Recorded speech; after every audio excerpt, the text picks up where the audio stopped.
रस्त्याच्या मधोमध उलटलेल्या ट्रकला डॅश लागून ट्रॅव्हल्सला झालेल्या अपघातात एका प्रवाशाचा जागीच मृत्यू झाला, तर 10 ते 12 प्रवाशी जखमी झाल्याची घटना आज पहाटे गोंदिया कोहमारा महामार्गावरील जानाटोला परिसरात घडली.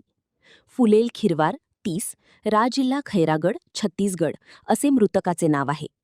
ट्रक चालकाचे स्टिअरिंगवरून नियंत्रण सुटल्याने गोरेगाव शहरापासून काही अंतरावर असलेल्या जानाटोला येथील पेट्रोल पंप समोरील भागात तो ट्रक उलटला. दरम्यान पोलिसांच्या वतीने त्या ठिकाणी कुठलीही बॅरिगेटिंग करण्यात न आल्याने अपघातग्रस्त ट्रकचा अंदाज न आल्याने ट्रॅव्हल्सची त्या ट्रकला डॅश लागली. त्यानंतर ट्रॅव्हल्स अनियंत्रित होऊन रस्त्याच्या कडेला उलटली. यात एका प्रवाशाचा मृत्यू झाला असून 10 ते 12 प्रवाशी जखमी आहेत. जखमींवर गोंदिया येथे उपचार सुरू आहेत. घटनेची नोंद गोरेगाव पोलिसांनी घेतली आहे. Sunil Kawale, the sting operation news, Gondia.